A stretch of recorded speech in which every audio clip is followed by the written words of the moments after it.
Have you ever walked into a room and instantly felt something was off, even though you couldn't explain why? The lighting, the movement, the colors, something felt heavier or sharper or simply too much.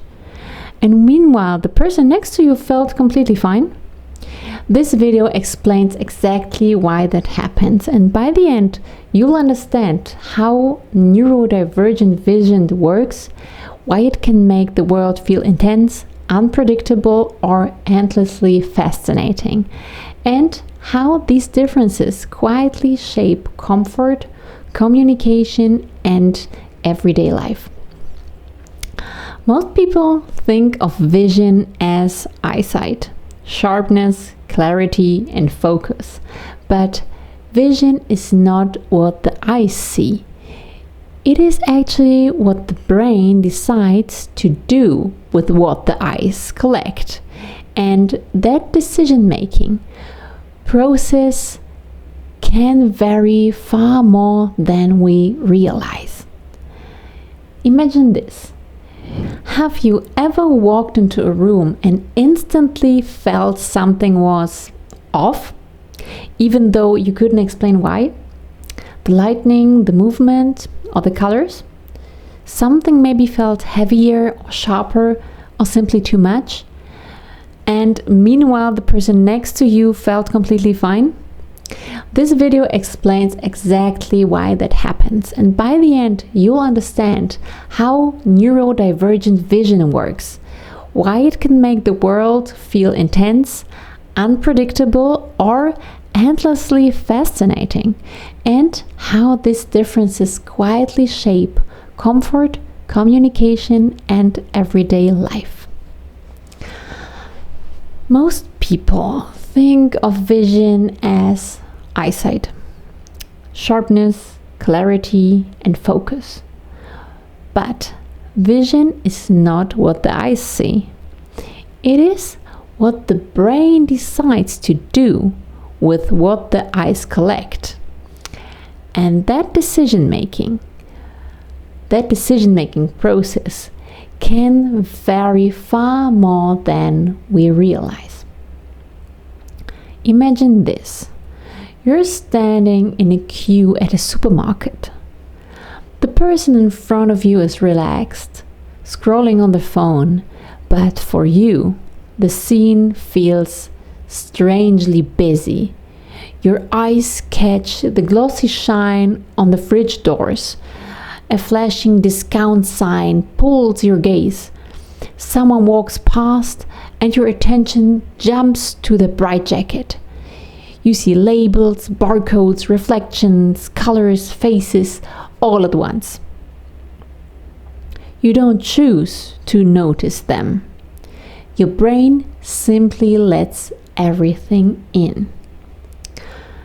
For some people, this flood of details feels just overwhelming, as if the world is speaking too loudly. And for others, on the other hand, it feels absorbing and rich and almost hypnotic. They get pulled into the movement of the world and drift inward, becoming quiet, not because they are bored, but because their visual system is in full focus mode. I think that would be rather me. Well, but next to the point. To make this easier to imagine, think of 3 places, 3 different settings of the brain. First, a desert, a forest, and a supermarket. In the desert, the world is visually quiet. Lines stretch far into the horizon. The light changes slowly. Nothing jumps into your awareness. For a lot of neurodivergent people, this environment feels deeply soothing, like the nervous system can finally breathe. For others, this environment can feel boring. A forest is more active. It's still natural, like but the sunlight flickers between the leaves, shadows shift, patterns appear and disappear. It's full, but still not chaotic. Some people thrive here because the brain has something to explore, but nothing to defend itself from. And then let's go to the third scene, a shopping center. And then, yes, we have here everything competes here. Bright signs flash, people move unpredictably, scenes change constantly, even the ceiling lights flicker at frequencies most people never consciously notice, but some brains do. And for someone with a sensitive visual system, this is not a place you simply walk through. It's an environment your brain must survive. And, well, it's not natural, it's human-made after all. But this isn't fixed. The same person may feel perfectly fine in a bright place one day and completely drained by it another day. Mood, energy, stress, and tiredness change the brain's filtering ability. And when the filter is strong, the world feels organized. When the filter weakens, everything pushes forward. Imagine our brain as a spotlight. Most people can narrow that beam to focus on what matters. But in neurodivergent vision, the spotlight widens. It illuminates everything, even things most brains automatically ignore. Think about a conversation in a cafe.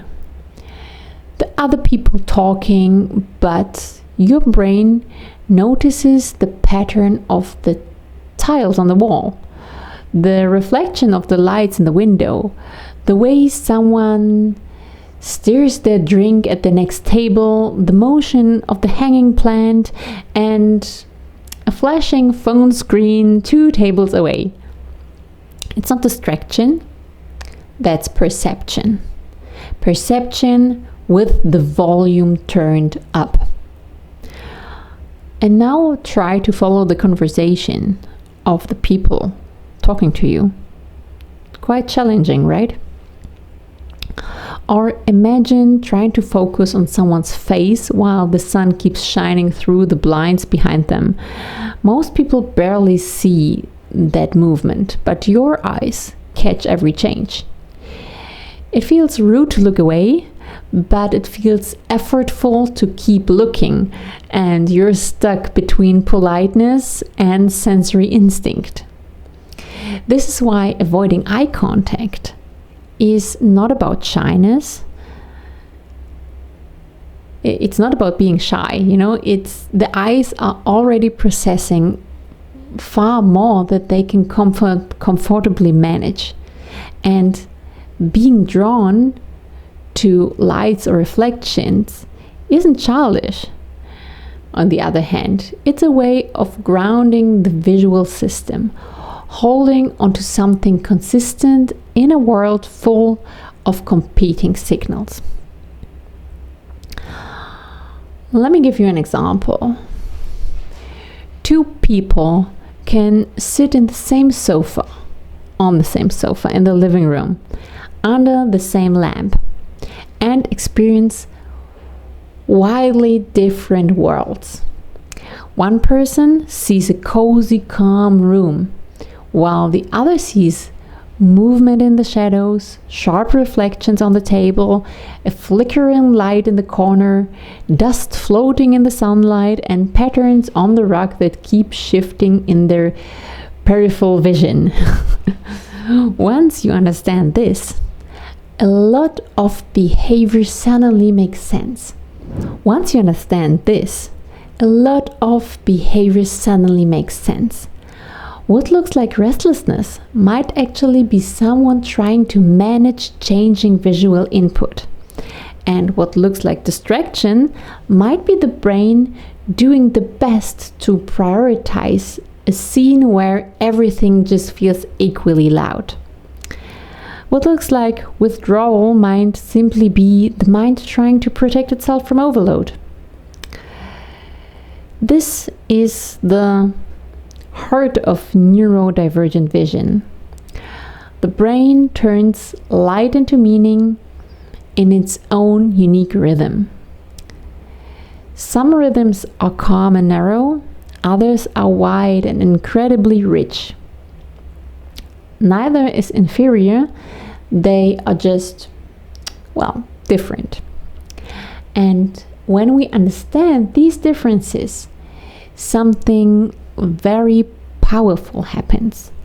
We stop interpreting reactions as personal, we start understanding them as perceptual. If this video helped you see that people literally experience different versions of the same reality, then that understanding is already a bridge between neurotypical and neurodivergent worlds.